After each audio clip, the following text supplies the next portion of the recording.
안녕하세요. 곽 작가입니다. 곽 작가 TV를 방문해 주셔서 감사합니다. 오늘은 그 종교개혁으로 유명한 칼뱅, 장 칼뱅에 관한 이야기를 해보겠습니다.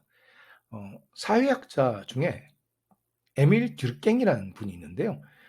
이분이 한 번은 이런 퀴즈를 낸 적이 있습니다. 악질 흉악범들만 사는 나라와 착하고 선한 성자들만 사는 나라, 이렇게 두 개의 나라가 있다면 어느 나라의 범죄율이 더 높을까요? 당연히 흉악범들이 사는 나라의 범죄율이 높을 것 같죠. 그러나 이 들갱이 대답은 다릅니다. 정답은 같다입니다. 왜냐고요?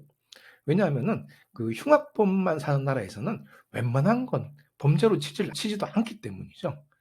그러니까 소매치기나 강도 이런 건 범죄 축에도 못 들어요. 이 나라에서 범죄가 되려면 적어도 살인 정도, 그리고 일반적인 살인은 사람들이 별로 관심도 없고, 뭐 토막 살인이라든가 연쇄 살인 이런 거 다 돼야지 사람들이 그놈 좀 나쁜 놈일세 이러는 거죠. 하지만 성자들만 사는 나라에서는 아주 사소한 일탈도 범죄로 간주됩니다. 그러니까 처음부터 기준이 아주 다른 거죠. 이를테면 길거리에 담배꽁초를 버린다든가, 아니면 이런 나라에서는 흡연 자체가 아마 불법일 겁니다. 물론 몰래 야동을 본다. 이런 건 흉악무도한 짓이죠. 그것도 돈 주고 사본 게 아니라 어디서 이제 공짜로 다운받은 거라면은 전 국민이 놀라고 분노할 사태가 될지도 몰라요. 다시 말해 범죄 혹은 사회학 용어로 일탈이란 거는 사회적 기준에 따라서 달라진다는 거죠. 사실 저는 처음에 의대에 들어갔다가 의학 공부가 체질이 안 맞아서 중퇴하고 다시 사회학과에 진학했는데요. 사회학이 이런 거 하는 학문이더라고요. 하여간 오늘 들갱 이야기를 꺼낸 이유는 종교개혁과 칼뱅 때문입니다. 칼뱅이 만들고자 했던 나라가 바로 성자들이 사는 나라 같았거든요. 그것도 칼뱅은 자기가 보기에는 흉악범들이 사는 나라를 성자들의 나라로 바꾸려 했던 겁니다. 장 칼뱅, 이름이 프랑스 사람이라 장 칼뱅이죠. 우리나라에서는 영어식으로 존 켈빈이라 부르는 사람들이 많습니다.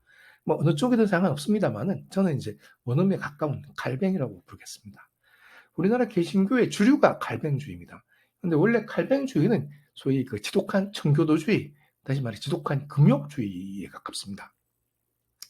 이 칼뱅주의 전제라는 게 인간은 구제불능의 타락한 동물이다. 그래서 통제를 통해서 착하게 만들어야 된다. 그래도 구원은 인간에게 달리는 게 아니고 절대적으로 하나님한테 달려 있다. 이거죠. 이 칼뱅주의를 요약한 유명한 튤립이라는 교리가 있는데요. 이렇습니다.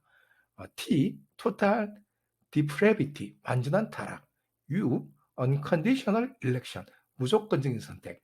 이건 하나님이 무조건적으로 한다는 거죠. L, limited atonement, 제한된 속죄.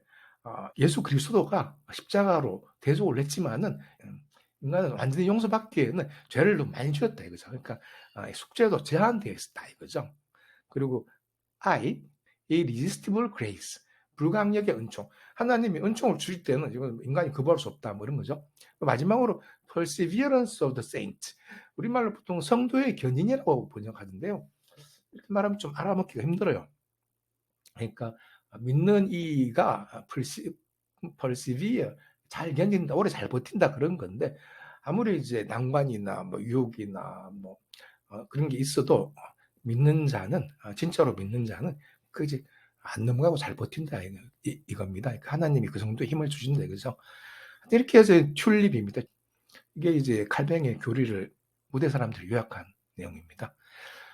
칼뱅은 1509년 프랑스 북부에서 태어났는데요.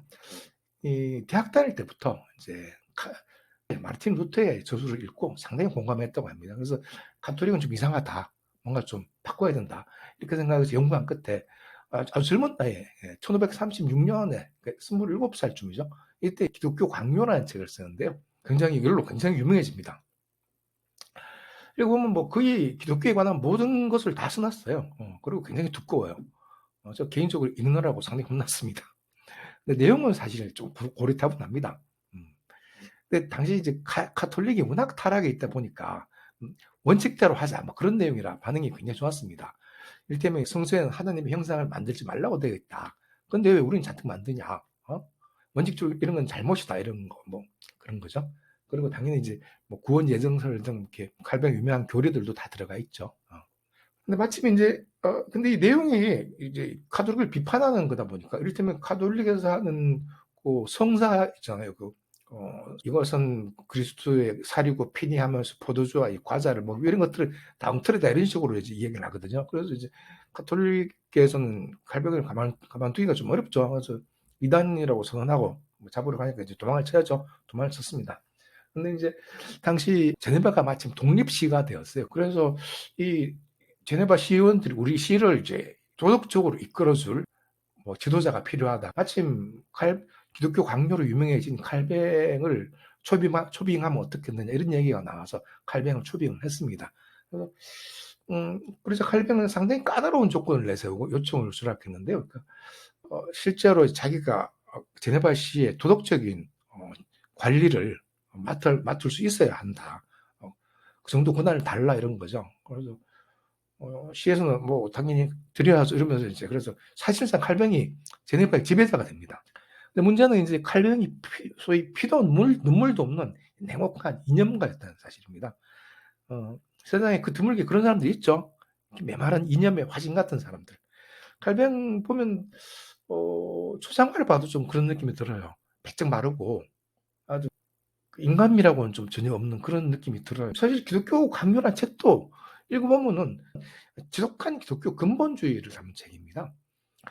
하여튼 문제는 이제 제네바 시의원들이 칼뱅의 명성은 흠모했는데 기독교 강요는 읽지 않았다는 것 같습니다.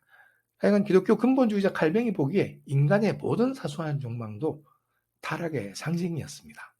마치 현재 아프간을 지배하는 탈레반과 같은 원리주의자들처럼 칼뱅은 인간의 모든 사생활을 이제 그 기독교 이념의 잣대로 평가를 한 거죠. 실제로 제네바는 마치 아프가니스탄처럼 변해갔어요. 칼뱅은 유대인들이 지킨 율법 같은 계율을 정했어요. 교회 계율이라고 하는데요.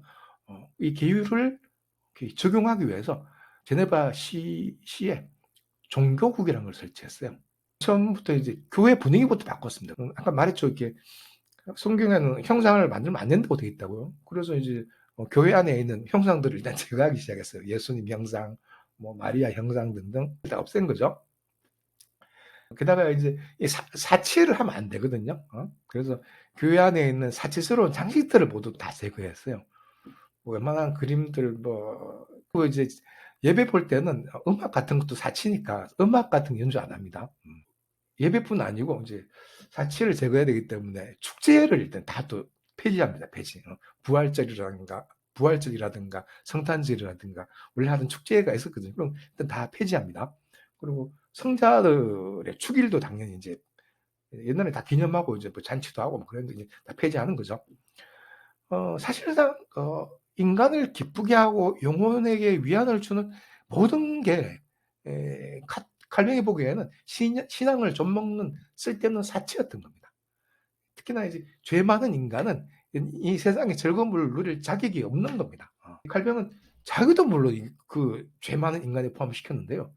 이게 굉장히 무서운 겁니다. 이게 사실은. 그 독재자 중에는 제 생각에는 이념을 따지는 독재자가 있고 그 실용주의적인 독재자가 있는데 칼뱅은 전자입니다. 칼뱅이나 로베스피에르 같은 사람은 전자입니다. 후자, 즉 실용주의적 독재자는 스탈린 같은 분이죠. 이념도 중요하지만 그보다는 필요하면 히틀러와도 손을 잡는다. 뭐 이런 유형들이죠. 칼뱅은 현대인으로 치면 레닌 비슷한 유형입니다. 하지만 레닌조차도 그보다는 인간적이었다고 봅니다. 칼뱅은 이제 시민들의 일상을 감독하기 위해서 종교국 아래 그 도덕 경찰이라는 걸 도입했는데요. 현재도 뭐 이란이나 아프간 혹은 뭐 사우디 가면은 그 도덕 경찰이 있습니다. 그래서 이제 이란 같은 데는 여자들이 히잡 안 쓰고 다니면 막 때리면서 이제 뭐 잡아가기도 하고 패기도 하고 그래서 전번에 젊은 아가씨가 하나 죽어가지고 근데 이제 그러니까 제네바에서도 그런 도덕 경찰제를 도입한 거죠. 근데 제네바의 도덕 경찰은 현재 이란 도덕 경찰보다 더 심했다는 게 문제입니다. 이 칼뱅은 시민들을 거의 뭐 어린애 취급했어요. 비행 청소년 취급했어요. 그래서 폭력을 써서라도 계도해야 된다 이렇게 생각했거든요. 그래서 이 도덕 경찰이 거리에서 뭐 히잡 단속하는 그 정도가 아니고 불시에 가정에 쳐들어가서 검사를 하는 거죠. 아무 때나 아무 집이나 들어가서 검사를 했어요. 그래서 신분 무관 그리고 빈부 무관 뭐 아무나 이제 문 열어라 해서 들어가는 거죠. 들어가서 야 너 기도문 외워봐라. 그래 못 외우면은 뭐 이렇게 감옥에 한 사흘 이렇게 구류를 시키는 거고 너 지난번에 교회 예배 출석 안 했지 왜 무조건 또 구류를 뭐 일주일 그리고 너 갖고 있는 옷 중에 이 옷은 왜 주름이 이렇게 많냐 너무 사치스럽지 않냐 그리고 이 옷은 왜 가슴이 이렇게 파였냐 하지만 이제 가장 결정적인 거는 집안에 금서 같은 거 없나 뭐 이렇게 오락용으로 있는 책이 없나 성경이나 성경 관련 종교 관련 책 말고 오락용으로 있는 책이 없나 이런 거 뒤지는 거죠. 아 그보다 더 중요한 게 있네요. 집에 성화 같은 게 있으면 난리 납니다. 이건 우상 숭배거든요. 이런 게 있으면 우상 숭배라고 목소리 패든지 막 하여튼 큰 벌을 받습니다. 그러니까 이런 식이니까 제네바 시민들은 뭐 이제 도무지 뭐 오락이랑은 할 수가 없는 거죠. 뭐 카드놀이를 한다든가 술 마시고 취한다든가 이런 건 상상 불가인 거죠. 그러다 걸리면 인간 말종 취급받는 거고. 일요일도 교회 안 나오면 잡아가고 뭐 그런 식이니까 심지어 제네바를 방문한 외국인들도 검사를 합니다.